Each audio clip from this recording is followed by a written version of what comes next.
banyak ulama kita di masa ini. Iya. Baik. Terkait dengan masalah penyaluran dana, itu banyak orang-orang yang menyalurkan dana.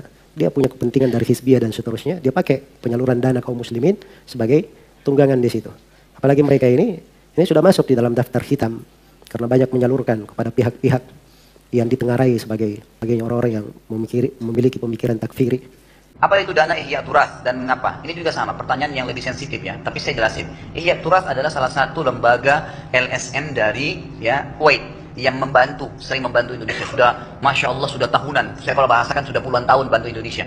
Sudah mungkin jutaan masjid yang dibangun, rumah anak yatim, sekolah-sekolah, banyak sekali yang dibantu oleh mereka. Gitu kan? Banyak dai-dai yang dibiayai dan seterusnya. Programnya begitu. Kurang lebih kantornya ada di sekitar Kampung Melayu gitu kan. Saya kenal baik pimpinan beliau, pimpinannya itu salah satu tamatan dari Madinah senior kami dulu gitu kan. Dan ini mereka menjalankan masalah itu, mereka menjalankan program-program yang sudah lama.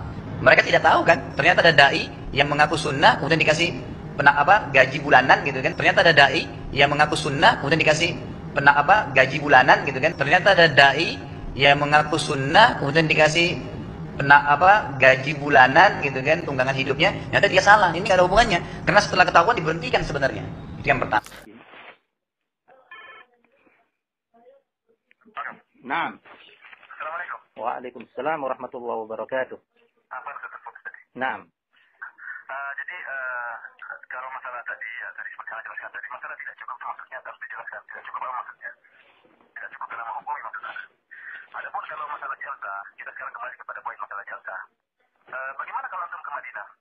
Masya Allah. Antum tadi bisa beralasan. Kita langsung bisa menuju Syekh Ubaid misalnya, Syekh Abdul Muhsin. Barakallahu fiik. Ana tadi sudah mau menyampaikan kepada antum. Antum menyampaikan berbagai udzur untuk tidak bisa hadir ke Mekah. Ana pikir akhirnya kita pun punya udzur untuk kembali ke Madinah. Dan saya insya Allah, maka dari itu kan antum yang memulai masalah ini dan antum merasa bahwa ini adalah penting, ya, masalahnya besar untuk menyelesaikan mafsadah yang sangat besar.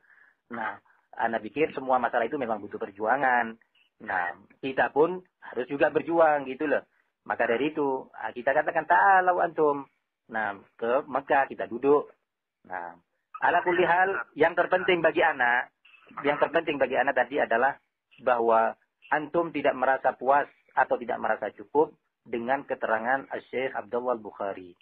Nah, dalam apa menghukumi ataupun apa yang penting? Karena itulah masalah utama kita. Antum puasnya di sisi apa yang antum cukup? Ana paham dari penjelasan antum bahwa di situ berarti ada beberapa poin. Tetapi di dalam 2 poin tadi yang antum sebutkan, masalah pamflet-pamflet, kemudian juga masalah menghukumin orang-orang yang bertaamul dengan Ihya Turas, apakah hizbi atau sururi, antum merasa itu tidak cukup untuk memvonis. Iya kan? Betul kan? Ayo. Baik. Barakallahu fiik. Kemudian berarti di sana ada masalah-masalah lain yang dijelaskan oleh Syekh. Mana terfokus, Anda coba agak lupa cuma terfokus pada masalah itu, karena kita sedang bicara tentang masalah apakah yang mengambil dana kemudian ditabdi, kemudian ditahrir. Itu jadi masalah utama bagi Anda. Nah, dengan mengatakan kemudian ada mengambil dana kemudian jadi sururi, penjelasan Syekh Abdul Bukhari menurut Anda tidak cukup untuk mengkeluar masalah itu, bahwasanya orang yang mengambil dana kemudian jadi sururi. Saya insya Allah. Berarti apa yang antum merasa cukup dari keterangan Syekh Bukhari? Dalam hal apa? Masalah apa? Benar bahwasanya disampaikan bukti-bukti yang sudah disampaikan oleh pamflet-pamflet pengajian. Itu sudah cukup benar bagi Anda bahwasanya dia punya kesalahan. Nah, punya kesalahan atau punya penyimpangan? Tidak punya penyimpangan. Silakan bilang punya penyimpangan. Tidak punya.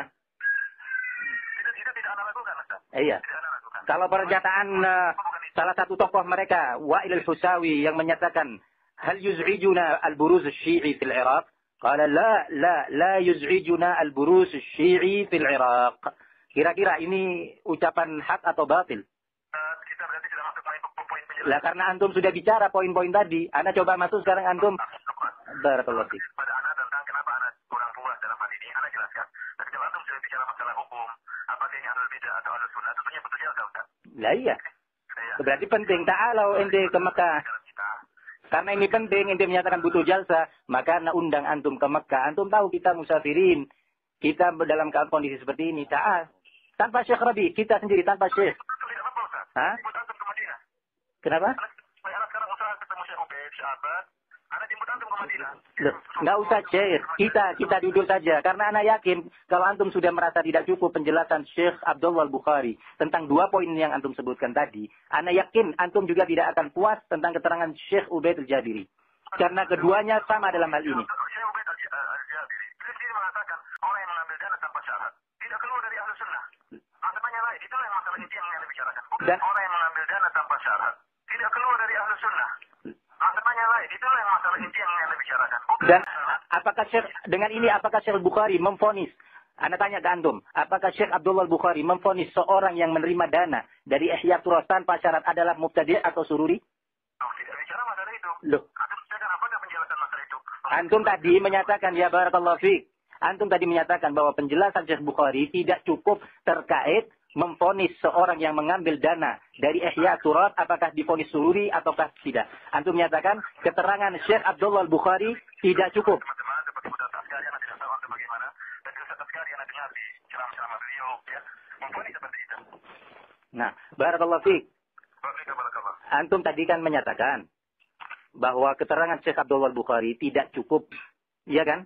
Terkait dengan masalah. Antum jangan kesalahan kecil ya, Ustaz. Dalam hal menghukumi seorang mengambil dana jadi hizbi atau tidak. Iya. Bagi anda tidak cukup. Aywa. Sudah, tadi katakan Anda akhiri ini lurus sudah kita. Ya, alhamdulillah. Aywa. Berarti Syekh Al-Bukhari menurut antum apa vonisnya pada waktu itu? Tidak tahu, kita sedang bicara tentang Ihya Turas. Tentang dia bicara tentang Ihya Turas. Ya, Kita sedang bicara subhanallah. tentang Ihya Turas. Paham? Kalau bisa ente kesini aja sudah. Atau ini, Ustaz. Ente kan bisa, Anak kabar kita tutup dulu pembicaraan kita. atau ente bisa tadi ente bilang bisa jemput kita. Anak tutup ya. Tidak apa-apa, tapi kita tunda sampai haji. Waktunya lapang insya Allah. Enggak, belum tentu bisa lapang. Sekarang kesempatan ini. Nah, Tidak bisa, Ustaz. Tidak bisa, Ustaz. Anak ada Sekarang- janjian sama Syekh Rozak besok dari orang. tadi anak dengar antum bisa mau jemput kita di Mekah. Ah, begitu ya. Anak jemput di Mekah ya. Bawa kesini gimana? Ya, Khair. Nah. Ya. Alhamdulillah kalau gitu. Jadi kita tidak perlu untuk ke Syekh dulu kita maksud antum. Iya, kita duduk. Ketemu dulu Ustaz ya. Nah, Oke, kalau gitu hari besok gimana Ustaz kalau besok, nah. atau gini besok dijemput dari sana ke sini Ustaz. Katanya antum mau jemput tadi ke sini. Anak nggak mesti Ustaz. Anak nggak bisa tinggalkan Madinah Ustaz. Anak nggak bisa tinggal Madinah. Tapi kalau anak masuk ke sana suruh teman atau kalau paling parah antum naik taksi mudah, anak telepon taksinya sudah telepon ke anak, mudah. Tapi kalau anak ke sana seperti anak bilang anak banyak istibapak sekarang ini. Dosa sama kita juga punya irtibatat ya, akhi. Antum kan mesti menginginkan kita untuk memberi udur dan menghargai udur-udur antum. Ya sama juga Ustaz Askari punya irtibatat. Tidak bisa antum katakan urusan menggait itu gampang bisa diwakilkan. Nah, yang bisa seperti itu.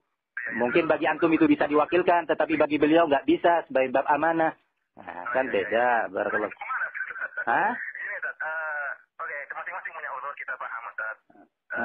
Bagaimana kalau antum naik taksi nggak bisa Ustaz ya? Loh, antum begitu kan? Antum datang ke sini, jemput kita. Kalau anak kirim teman jemput antum gimana? Loh, barakallahu fiik. Kita ini pingin sama-sama berkorban. Ini dia membawa jamaah. Ustaz Askari, anak juga membawa jamaah. Ambil bawa antum ke sini. Bagaimana Ustaz? Sulit nggak bagi antum? Kalau sulit anak nggak bakal Ustaz. Loh, Sulit. antum sekarang kira-kira sulit untuk datang menjemput kita. Anak sulit Ustaz. Anak sulit Ustaz. Makanya dari itu kita ini sama-sama ingin berkorban. Anak pun akhirnya terpaksa. Ustaz Askari juga terpaksa berkorban. Jamaahnya harus ditinggal dan mereka akan kecewa. Apa pendapat Ustadz tentang lembaga Ihya Turat?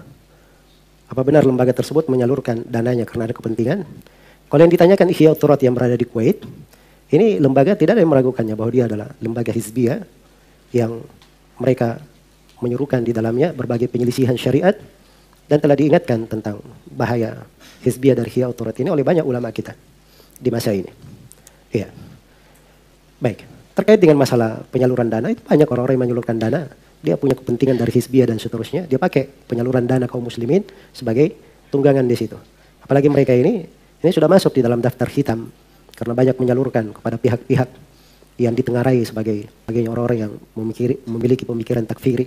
Ya, memiliki pemikiran takfiri.